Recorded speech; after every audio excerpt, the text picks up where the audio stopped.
নারায়ণগঞ্জের ফতুল্লার কাশীপুরে আধিপত্য বিস্তারকে কেন্দ্র করে স্থানীয় আওয়ামী লীগ নেতা সুরুজ মিয়াকে প্রকাশ্যে কুপিয়ে হত্যা করেছে প্রতিপক্ষ সন্ত্রাসীরা। বৃহস্পতিবার দুপুরে মসজিদ থেকে বের হওয়ার সময় সুরুজ মিয়ার ওপর সন্ত্রাসীরা হামলা চালায়। এ সময় সুরুজ মিয়ার স্বজন ও স্থানীয়রা এগিয়ে এলে তাদের উপরেও হামলা চালানো হয়।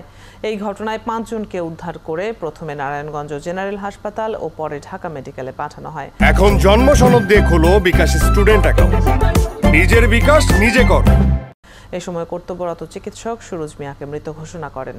ফতুল্লা মডেল থানার ভারপ্রাপ্ত কর্মকর্তা জানান, আধিপত্য বিস্তার ও ইট বালুর ব্যবসাকে কেন্দ্র করে সন্ত্রাসী সালাউদ্দিন সালু ও হীরার সঙ্গে সুরুজ মিয়ার দ্বন্দ্ব চলছিল।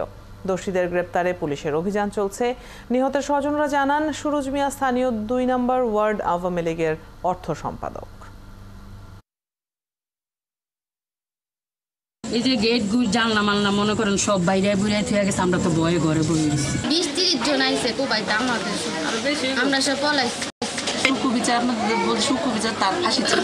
এবং যে শালু যে এই ঘটনার মূল হোতা, সে একজন আমরা জানতে পারছি সে একজন সন্ত্রাসী প্রকৃতির লোক এবং এলাকায় সবসময় সে তটস্থ করে রাখার চেষ্টা করত। তারই নেতৃত্বে তারই আক্রমণে আজকে এই অনাকাঙ্ক্ষিত ঘটনা ঘটছে।